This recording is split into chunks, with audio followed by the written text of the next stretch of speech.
Detective Comics 1072, Ram V with Ivan Reese on the art. And this is the kind of the countdown to something happening at this new tower that the Organs have built. They've got this big opening party, and all the Bat family members are in their positions looking into stuff. Nightwing's sort of up top. Cass is looking for the people in the cages that were in the sewers, although they're gone by the time she gets there. The implication being that they've all been turned into demons, the Asmer.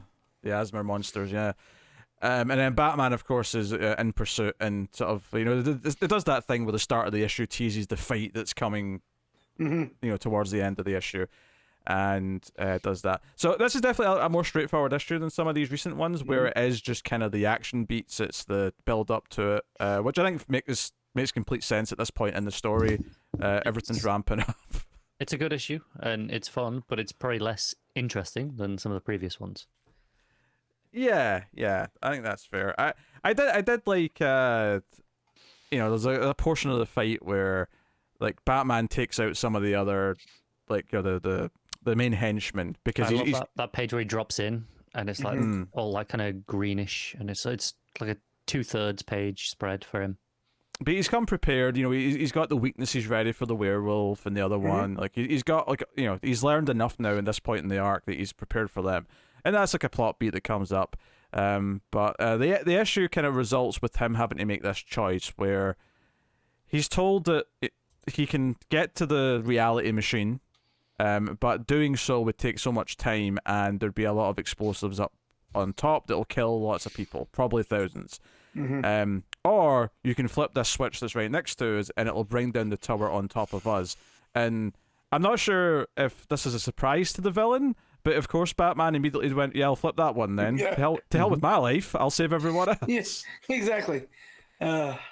So I got almost like a chuckle out of that. Not because it was badly written or because it's funny in and of itself, but I just like the arrogance of this asshole not thinking that Batman would immediately make that choice. Unless this is part of this plan. That's what I was thinking. Like, I don't know if that is arrogance or if it is like, no, this is what he played wants. Yeah. It very well could be. I acknowledge it. We don't get a lot of follow-up from it this issue yet, because it just kind of ends with that. I mean, it ends with the explosion. Yeah, with that moment. So it's all very good.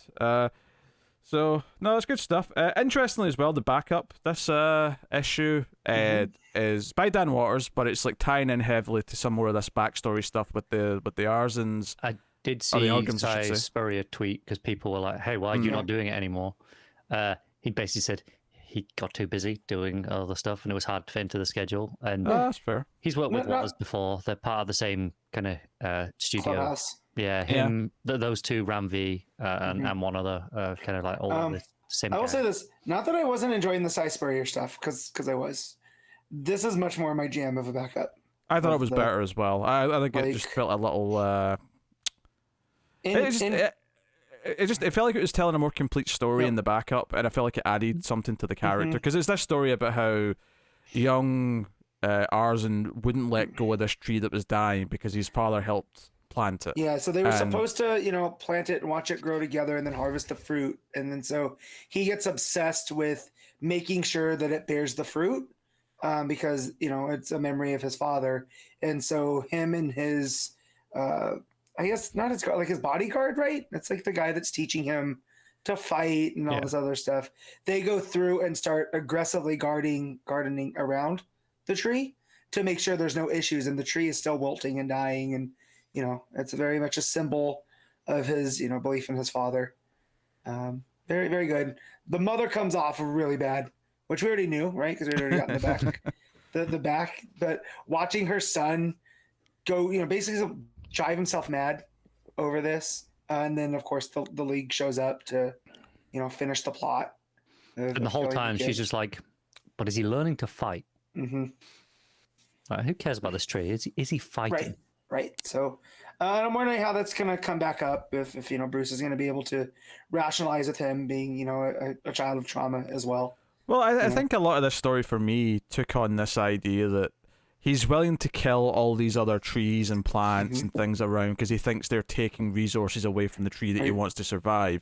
And it's this idea that it's foreshadowing his attitude to things, where he's willing to go scorched earth for the Right. one thing that he believes should be flourishing. That what so And you would assume he's wrong in obviously morally anyway, Right. but likely pragmatically as well, as he's just kind of destroyed the ecosystem. Right. yeah. He's Because actually it- made things worse for what he wants. Right, because they planted it in like the center of the garden, and like the kind of the garden, it created its own ecosystem, and that was the heart of it all. So the fact that he basically destroyed this to keep this alive, Yeah.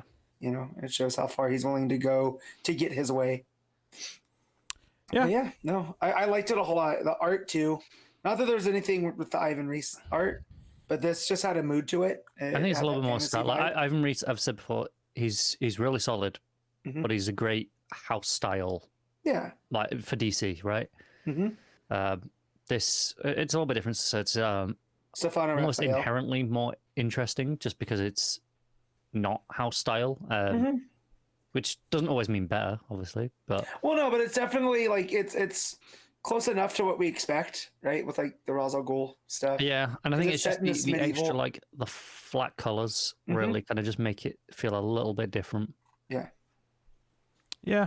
There's an interesting scene in the main story with Montoya and Gordon, just where they kind of he comes to Montoya with this information that there's some danger, and all this is going on, and tries to get Montoya to pour some resources into like helping with all these potential threats.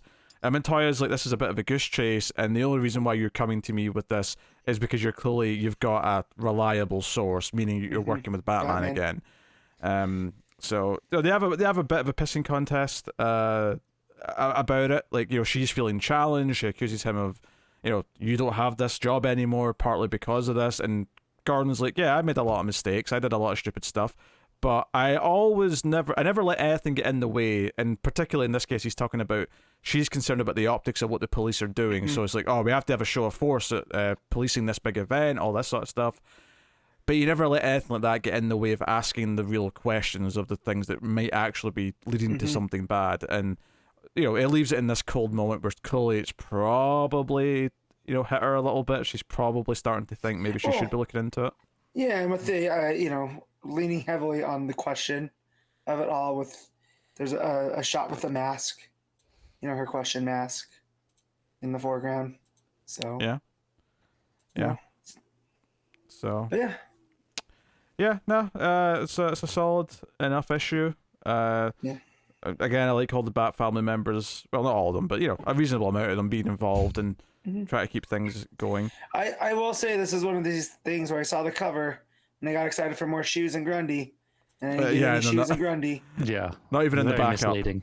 No, so very very disappointed because that was a team up I wanted to see. So It almost feels like they made a whole series of covers and then just slapped them on random issues. right.